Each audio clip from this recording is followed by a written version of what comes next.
Chair. Thank you, Mr. Turner and Mr. Stevens, and thank you for appearing or for being here, and also for your powerful submissions. And Mr. Stevens has two documents that he tabled. Some quick questions, Mr. Turner. Have you been a member of the CFMEU? Yeah, I was a member of the CFMEU. I thought they did a good job within the coal mining industry, and they asked myself and others at the coal mine to go around and make sure that everyone was a member of the CFMEU because they were representing us during an enterprise agreement bargaining with the employer at the time, which I happily did. When and how did you start work for Chandler McLeod? I was working at Mount Arthur Coal Mine, and we were employed at the time by the Tessa Group and Tessa Mining New South Wales, which is the same company. We were then called into a meeting before our day shift, and we were told that Tessa had lost the contract. Chandler McLeod had taken over the contract. We had to take a pay cut of $300 a week, and that was it. Did Chandler McLeod tell you that you were employed under the award or an enterprise agreement? At no point did the employer, Chandler McLeod, say that we're employed under the award or an enterprise agreement. They just gave us some paperwork. The paperwork was actually left on the table in the startup room, and they said, fill that out if you want to keep your job. When did you find out that you were covered by the award, and who told you? Found out via a CFMEU circular. It was in, I think, April of 2015 that they told us that we were employed under the Black Coal Award, and I was speaking to Chandler McLeod about this, and therefore we weren't receiving all of our lawful entitlements, and we should have been full-time employees. They said they filed a matter for dispute with the Fair Work Commission, and that wasn't sorted out. Unbeknownst to us, that it had already, at that time, it was already sorted out.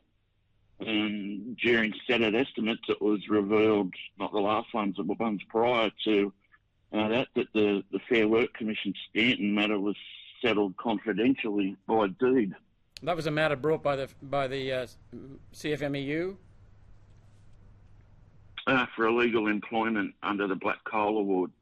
And both the CFMEU and agreed that we were employed under the Black Coal Award as a casual. Now, casual employee, there's no classification and there's no pay rates. So they've simply made up pay rates. We weren't receiving any entitlements. Now, we must have been full-time under the award. So how do you go from a full-time award-covered employee then backwards to an enterprise agreement and as a casual, and you still work the same 12-hour rostered shifts of well over 40 hours a week? Did Chandler McLeod ever pay you the award full-time entitlements of 12-hour shift work, shift loadings for night shifts, day shifts, weekends, public holiday loadings, sick leave, annual leave, carers leave, and accident pay 78 weeks? These are all award entitlements that cannot be removed. Were they paid? Yes or no? No. Did Chandler McLeod ever tell yourself and others that you were employed under a 2007 agreement that was endorsed by the CFMEU and expired in 2010? No. Did they ever advise you work for another company called Ready Workforce in 2014 and beyond? No. Did yourself and others get paid an identifiable casual loading that must be on your payslip? No, and it's not on the payslip either. What company name and ABM was on your payslip? Chandler McLeod and the ABN 052, which matches with all the Mount Arthur documents and my pay slips and all the documents held by the ATO, the superannuation company, and Coal LSL, my separation certificate. These are requirements by law that must be on a payslip, and the Fair Work Ombudsman has recently prosecuted companies for these exact record breaches and other records that an employer must keep, correct? Yeah, and it looks like the Fair Work Ombudsman ignored them in my investigation that they carried out. Yeah, I'd be stronger. It seems like it's more like a fraudulent document that they're using knowingly. Tell me when and how someone accessed your tax records at the ATO, and what was changed, and was it rectified by the ATO?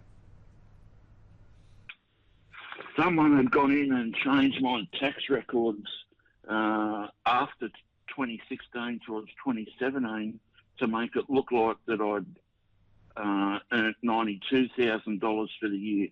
And what they did was they married the two amounts together from the previous employer, which was Tessa, as I said earlier, and removed Tessa from the ATO records to make it look like that Shannon McLeod had paid me $92,000. I'll just go into a bit more detail with that. That's important because when a coal miner is injured, they don't receive a POE. You receive your full pay for 78 weeks or until you're fit to go back to work. Now, the wrong insurer, in my case, applied a POE and they said that I earned $92,000. Now, that came from Shannon McLeod in 2015. How did they know what I earned in 2015 when it was totally untrue? The ATO records that were in the system showed that it was 66 for Shannon McLeod and the rest of it was attributed to the Tessa company. Okay, it was impossible for them to get them at that time. Mr. Turner, how can people be employed in coal mining as casuals? The only way that can happen is under a mining and energy union agreement. How Mr. Stevens mentioned that the new regulations, a new amendment to the Fair Work Act, will be prospective. What does that mean, Mr. Stevens? They'll apply to the future only. There won't be anything retrospective for the underpayments that Mr. Turner and I have advanced to you since 2019. Will that cancel any claim you have, or that I understand that other people in the industry have? It's worth billions of dollars because of back pay you're entitled to but have never received? It would be in the tune of billions of dollars potentially for all the industry, yes.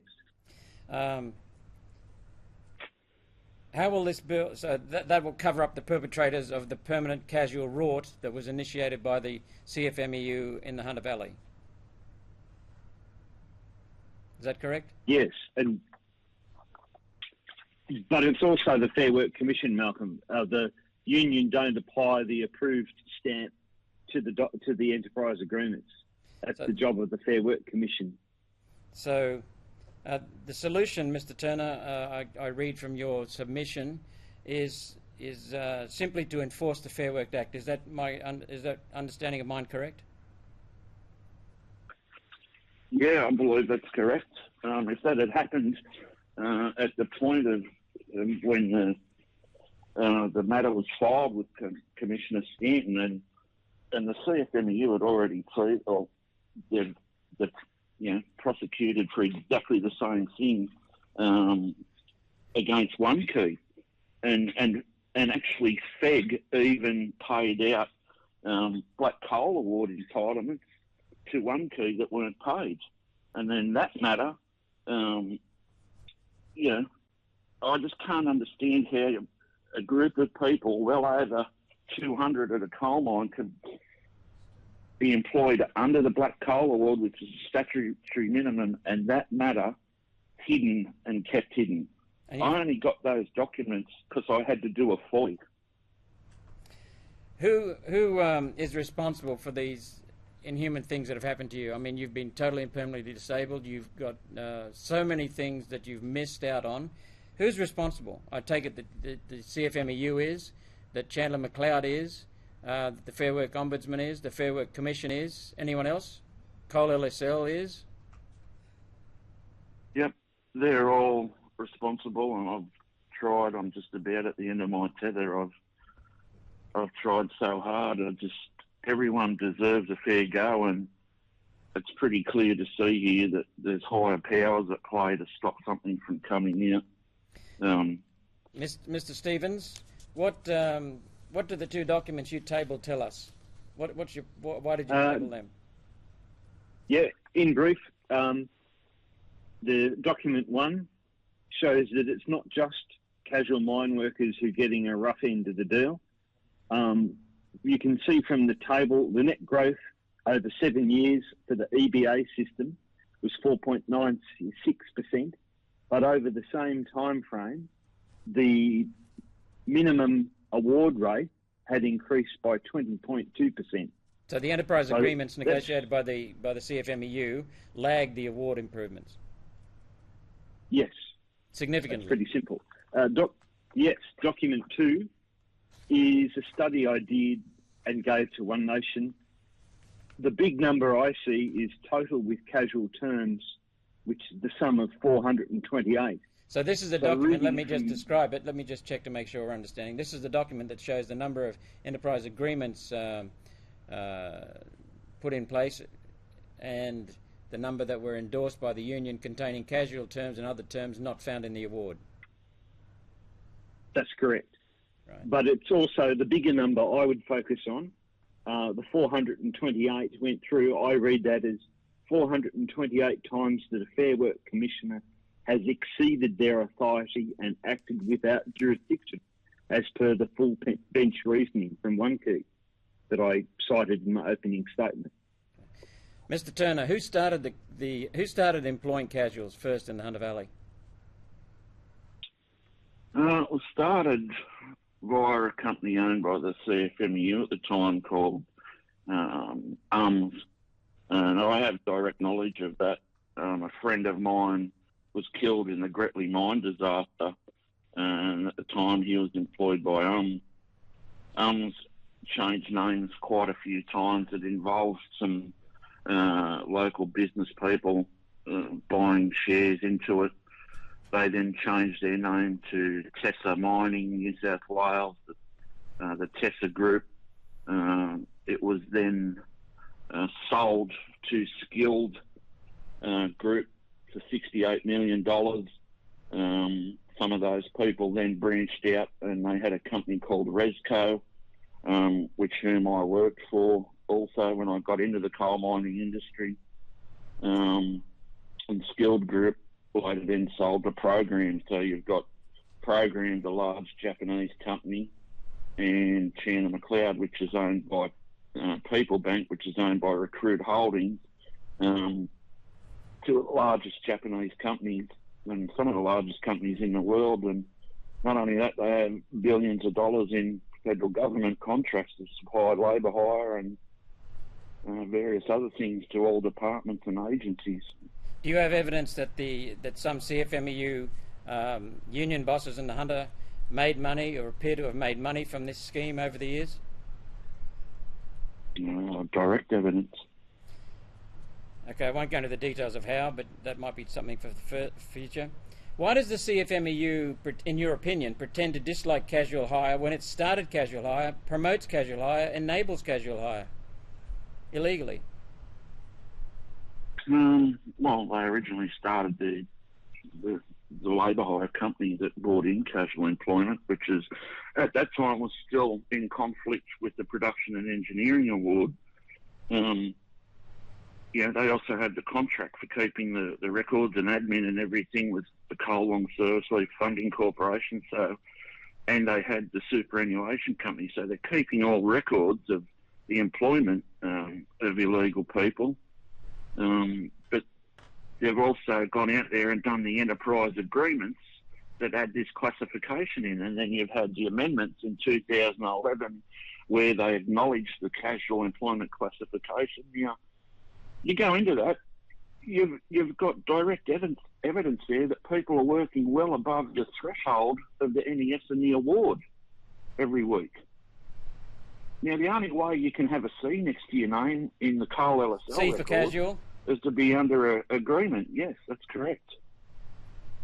So the ownership and control by the CFMEU and various mining industry bodies controls Auscoal, which also had the contract for Coal LSL administration for many years until recently. Coal LSL, Coal Mines Insurance, the CFMEU had access to the records, and you believe used that to get access to data, and also it involves conflicts of interest among board members. Yes, correct. Labor government in 2011 was responsible for changing Coal LSL to enable the employment of casuals in 2011. Is that correct? Yeah, the recognition of the classification of casual. What support have you had from the CFMEU in resolving your claims? I take it you went to the CFMEU. What support have you had? None whatsoever. So do you say that this bill could be a stitch-up to deny miners access to back pay and entitlements worth over $1 billion? It's quite clear that that's the case when you look at One Key, the matter when that was gone to FEG, and the important thing is that is One Key went broke or went into liquidation. They then already had a CFMEU Greenfield agreement under another labour hire company called Valley Labour Hire Services, which was then sold to Faircroft Engineering Group, which is FES. FES owns One Key. So they bought another agreement to employ everybody as casuals that no one ever voted on, again, after ripping off everybody their lawful entitlements as full-time award employees. Is there anything else, Mr. Stevens or Mr. Turner, that you wish to say? I do. I'd like to ask the assistance of any help that I can get. When all this happened, I lost my home. I lost my ability to earn a living. I live on a garage floor. I'm in severe constant pain, and I've never been paid the statutory legal minimum of anything the whole time this has happened.